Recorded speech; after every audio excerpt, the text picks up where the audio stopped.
aware, but I'm not surprised, 'cause it honestly feels like I've known you for all of my life.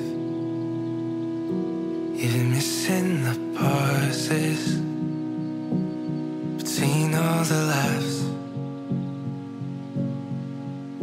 Should've known it was coming. 안녕하세요. 두리콩 부부입니다.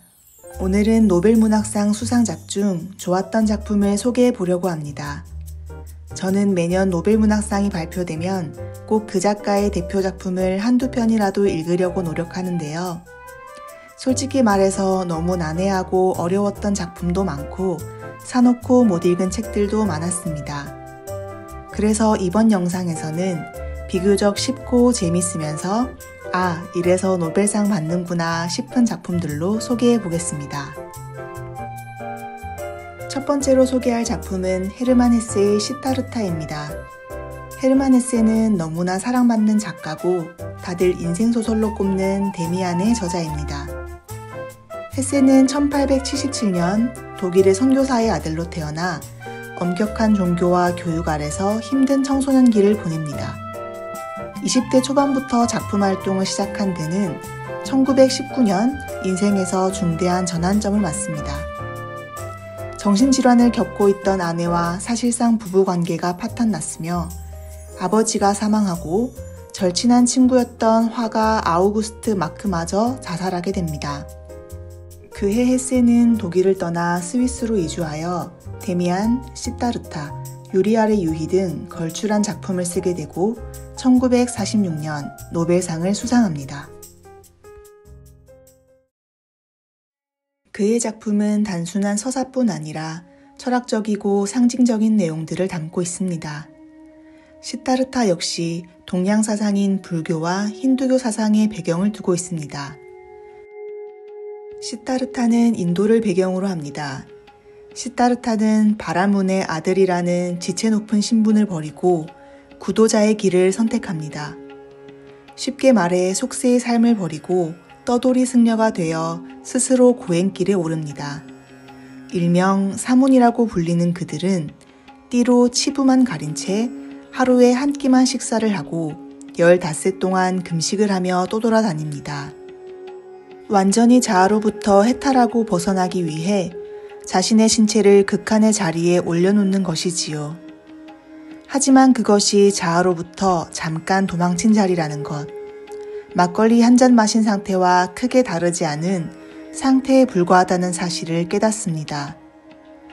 나는 자아의 의미를 깨달으려 했는데 결국엔 자아로부터 멀리 도망쳐 왔다는 깨달음 끝에 다시 본질적 자아로 돌아가려 합니다. 그곳에서 시타르타는 카밀라라는 아름다운 창부를 만나 자신의 눈과 혀, 감각으로 느껴지는 모든 관능과 유희를 열렬하게 탐합니다.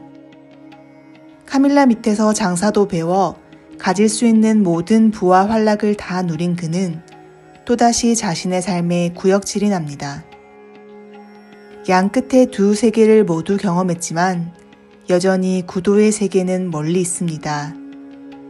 그 이후의 시타르타의 삶에 대해서는 직접 읽어보시기를 추천드립니다. 소설을 읽는 동안 독자는 시타르타의 평생에 걸친 이 장엄한 숙제 안에 초대됩니다. 내용이 철학적이고 상징적인 만큼 이해하기가 쉽지는 않지만 헤르만 헤세라는 대문호가 남긴 문장의 황홀경만으로도 이 작품은 시간과 에너지를 쏟을 가치가 있는 작품입니다. 두 번째로 소개할 작품은 아니 에르노의 남자의 자리입니다. 아니 에르노는 1940년 프랑스 릴본에서 태어나 1974년 빈 옷장으로 등단하여 2022년 노벨문학상을 수상한 작가입니다. 남자의 자리는 작가의 자전적 소설인데 여기서 남자는 작가의 아버지를, 자리는 사회적 위치, 신분, 그의 세계를 의미합니다. 작가는 아버지가 돌아가시고 글쓰기를 통해 아버지가 살았던 삶을 반추하며 기억하고자 합니다. 아버지와 그의 인생에 대해, 그리고 사춘기 시절 그와 나 사이에 찾아온 이 거리에 대해 말하고 쓰고 싶었다. 계층 간의 거리나 이름이 없는 특별한 거리에 대해 마치 이별한 사랑처럼. 저는 이 얇은 책에 책장을 덮고 가슴이 먹먹해 한참을 표지를 바라봤던 기억이 납니다. 남자의 자리는 작가가 밝히고 있듯이 철저히 소설이기를 거부합니다. 문학이기를 거부하는 문학입니다. 어떤 기억도 미화시키지 않고 아버지의 삶과 그 삶을 둘러싼 주변을 담담히 기술하기 위해 노력하는데요. 읽지도 쓰지도 못하는 가난한 농가의 일꾼이었던 할아버지 밑에 태어나 공장 노동자로 살다가 식료품을 차리고 먹고 사는 것에만 온 신경을 집중시켜 살아야만 했던 아버지의 삶. 그의 딸로 태어나 중등 교사가 되고 점점 부르주아의 삶으로 걸어 들어가며 아버지의 삶으로부터 멀어진 계층 간의 거리에 대해 남기지 않으면 사라질 것들을 기록합니다. 예를 들면 이런 문장입니다. 그는 나를 자전거에 태워 학교까지 데려다 주곤 했다. 비가 와도 해가 쨍쨍해도 두 강 사이를 건너는 뱃사공이었다. 어쩌면 그의 가장 커다란 자부심, 아니 심지어 그의 존재 이유는 자신을 멸시하는 세상 속에 내가 속해 있다는 사실이었을 것이다. 한 사람의 인생에 대한 기록이 시대와 지역을 초월하여 나의 하루를 장악합니다. 아니 에르노는 자신의 아버지에 대해 썼지만 그 자신은 책장을 덮을 때쯤 온통 나가 됩니다. 자신의 아버지에 대해 밝힘으로써 세상 모든 아버지가 밝혀집니다. 삶이 먼저, 문학은 그 다음이다. 라는 작가의 말이 그대로 실현된 작품입니다. 문학이라는 예술로 삶을 설명하지 않으려는 작가의 한 인생에 대한 존엄과 경의가 아버지에 대한 그리고 그 인생에 대한 최고의 오마주일 것입니다. 세 번째로 소개할 작품은 욘포세의 아침 그리고 저녁입니다. 2023년 노벨문학상 수상자인 욘포세는 노르웨이 작가이며 희곡 작가로 더 유명합니다. 그래서인지 그의 작품은 문체가 굉장히 독특한데요. 같은 단어를 여러 번 반복하기도 하고 리듬감을 부여해서 마치 시 같기도 하고 노래 같기도 합니다. 한국 작가에 비유하자면 이상의 문체와 비슷하달까요? 의식의 흐름대로 흘러가듯 쓰여져서 난해해 보이기도 하지만 저는 아침 그리고 저녁의 주제를 나타내는데 이보다 더 좋은 문체는 없다고 느꼈습니다. 1부에서는 요한네스의 탄생의 순간을, 2부에서는 나이 든 요한네스의 이야기가 나옵니다. 2부의 요한네스는 평소처럼 아침에 혼자 일어나 오늘은 뭘 할까 고민합니다. 이미 아내가 떠나고 연금을 받는 요한네스는 여느 나이 든 사람들처럼 할 일이 없고 무료합니다. 그런데 이상합니다. 오늘 아침엔 뼈와 근육도 아프지 않고 몸과 머리가 가볍습니다. 그리고 오랫동안 자신의 곁을 지켰지만 세상을 떠난 친구도 만납니다. 이미 2해 전 죽은 아내도 만나고요. 이런 현실과 환상, 생과 사의 경계에서 요한네스는 이상한 하루를 보냅니다. 이후의 이야기는 스포가 될 수 있어서 생략하겠습니다. 작품에 대한 저의 주관적인 해석을 덧붙여 보겠습니다. 작품의 제목인 아침은 요한네스의 탄생을, 저녁은 요한네스의 죽음을 의미합니다. 작가는 아침과 저녁 사이에 그리고 라는 접속사를 넣어 탄생과 죽음을 연결시킵니다. 우리는 죽음을 삶과 단절된 것이라 여기지만 작가는 그렇지 않습니다. 작품을 읽어보시면 아시겠지만 작가는 죽음을 끝으로 보지 않고 이어지는 시간으로 여깁니다. 또 하나 재밌었던 점은 아침에 해당하는 1부는 25페이지로 매우 짧고 저녁에 해당하는 2부는 140페이지에 걸쳐 쓰였습니다. 젊음의 시간은 찰나 같고 우리에게는 기나긴 늙음의 시간이 남아 있습니다. 이럴 때 보면 인간의 삶이라는 것, 인생이 너무 잔인하게 느껴지기도 합니다. 쇠락의 시간을 잘 보내는 것, 그것이 우리의 유일한 과제가 아닐까 생각합니다. 마지막으로 소개할 작품은 자랑스런 한강 작가의 히라버 시간입니다. 한강 작가의 여러 작품들을 읽어봤지만 가장 인상 깊은 작품이라 소개하려고 합니다.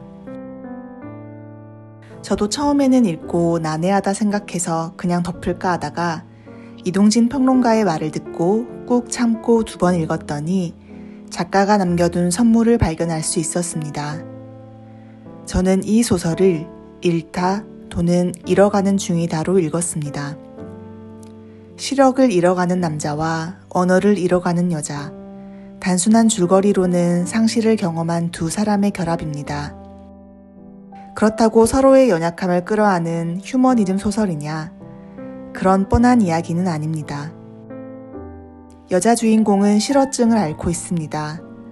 어머니의 죽음과 이혼, 그리고 아이와 이별해야 하는 상황에서 언어를 잃고 언어를 회복하기 위해 히라버 수업을 듣기 시작합니다. 남자 주인공은 유전 질환으로 시력을 점점 잃고 있으며 대학에서 히라버를 가르칩니다. 소설은 이 수업에서 만난 2 사람의 깊은 교감을 줄거리로 합니다. 저는 소설의 가장 인상 깊었던 부분이 남자 주인공이 독일에서 만난 전 연인에게 편지를 쓴 부분이었어요. 전 연인은 청력을 잃은 사람인데요. 남자 주인공이 나중에 완전히 시력을 잃을 때를 대비해서 독순술을 배울 것을 권유합니다. 그러자 그 여자는 매우 상처를 받고 남자 주인공을 밀어내게 됩니다. 무딘 성격의 저로서는 인물들이 상처받는 미묘한 지점을 이해하기가 어렵더라고요. 작가는 친절하게 설명해 주지 않습니다.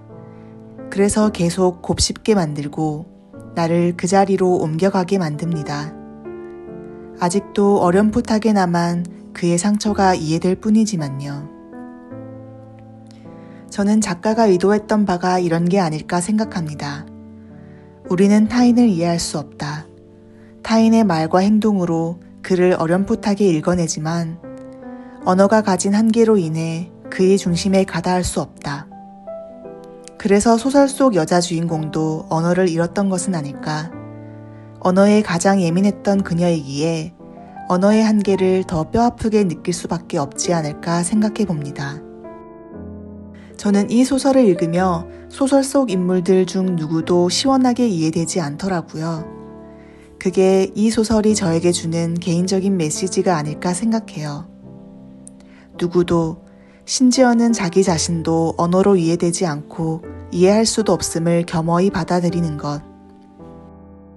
그 언어의 한계에도, 나와 너 사이에 줄일 수 없는 오해와 간극에도 끊임없이 언어라는 날카롭지만 무딘 도구로 세계와 인간을 이해하고 표현해야 하는 작가의 숙명이 숭고하게 느껴집니다.